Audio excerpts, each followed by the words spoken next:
each and every one of you. I really do, because I've had a wonderful time, and it's always a treat, and I thank you all so much. I guess I'm going to read in this, why on earth not? I have my poetic license for it. Poetic license, because you gotta, get your poetic license. Whether or not you're telling stories or playing music, I want to thank each and every one of you, and I thought for this bonus round I would read 3 poems from the expanded cc&d collection book. There are 2 collection books that came out for May to August issues of cc&d. One was just of the issues, and one also has bonus issue from V197 reprint that's in here. And this is a book that is titled The Lives We Deserve. And I'm reading something that's in this one and not in the other one. I'm just going to find 3 poems in this. I hope you appreciate them. I just found one of them right here. The first 2 are from a show I did at a Starbucks in Chicago, and they happen to be ones about my mom, her battling her last battles with cancer before she died. So I'm bracing you for that one. These first 2 are about that, and the first one is titled Manic Depressive or something. While working, one of my clients informed me that they have to take days to move their 91-year-old mother for the 6th time in 10 years, and he doesn't know if he can struggle to do this sort of thing. And I was about to write him back, saying that I'm sure I'm younger than him because we only correspond by letter, and my mother is 75 and is dying, so you don't have it so bad. Your mother's still living, and that's when I decided to not write them back. I don't like revealing that much of my personal life, Isn't that funny? I write, but I don't want to reveal that much of my personal life. I know I'm writing now, but I'm not writing to anyone. I'm just getting it out of my system. That happens to me now. I start to think about it, and it will bring me to tears.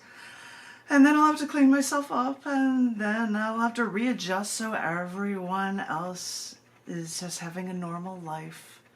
And I'll go about my day, and anything can happen that will remind me again, and I'll fall apart just a little more again, and I'll clean myself up again, and, well, you get the idea. It's like a cycle now, like a manic depressive or something, because when I forget about it, I can laugh and have a great time.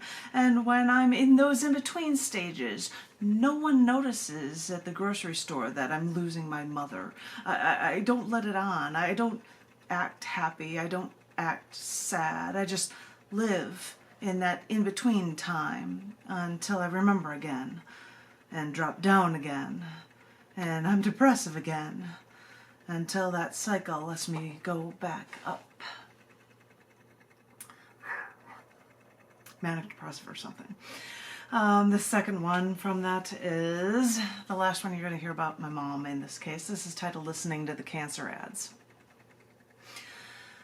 Every time I listen to the radio and hear an ad for cancer research, granted, it's usually for tumors.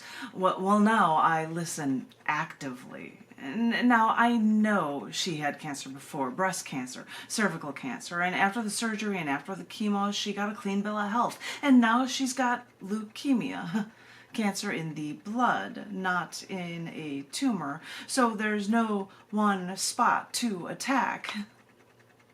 But every time I hear a cancer ad, my ears perk up like a Pavlovian dog. It's like someone's just rang a bell, and it makes me listen attentively.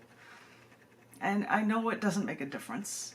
I know she was at one of the best hospitals, but I hear these research places, and I wonder if there's a sliver of hope. But as I said, I know it's irrelevant.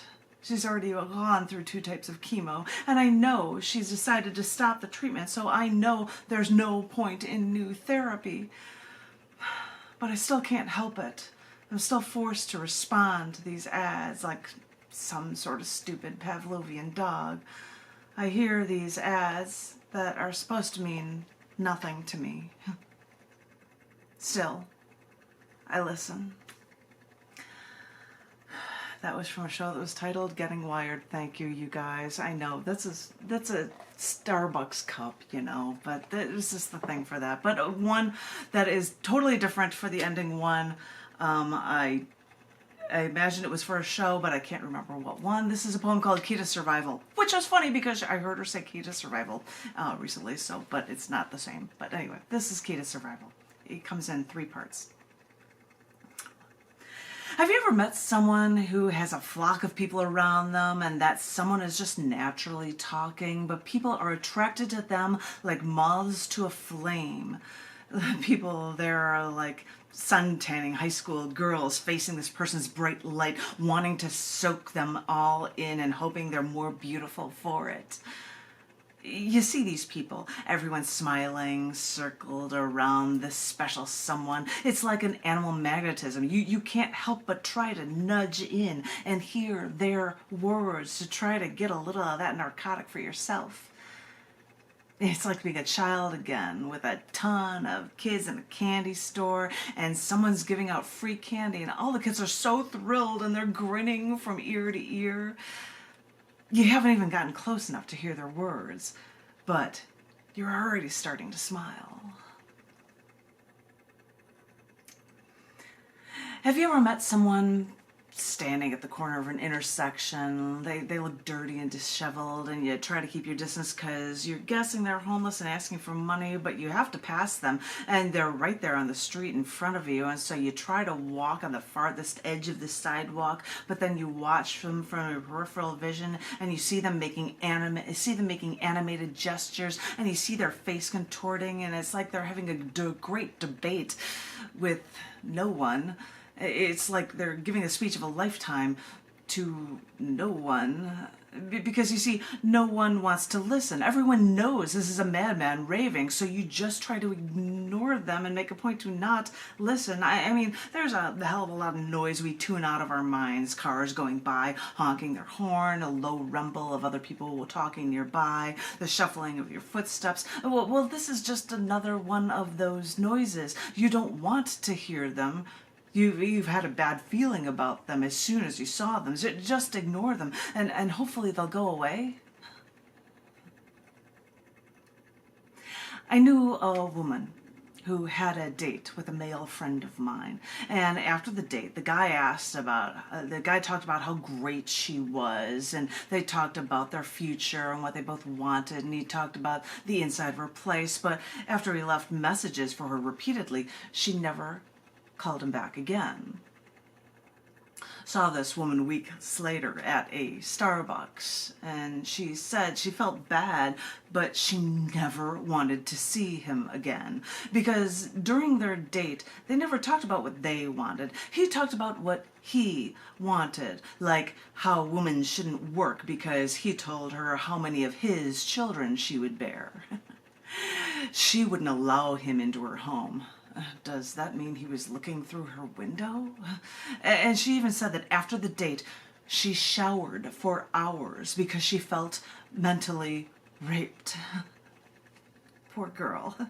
She saw someone who seemed nice, but it took her only a short while to know what he was really like. Sometimes you look at people and you just know. Sometimes it takes you a little while, but people can't hide their souls forever. Everyone gets feelings about someone whether or not they want to admit it. It's not women's intuition. Men feel it too. You feel it in your chest when you see someone good, or you feel that feeling down in the pit of your stomach when you see someone bad.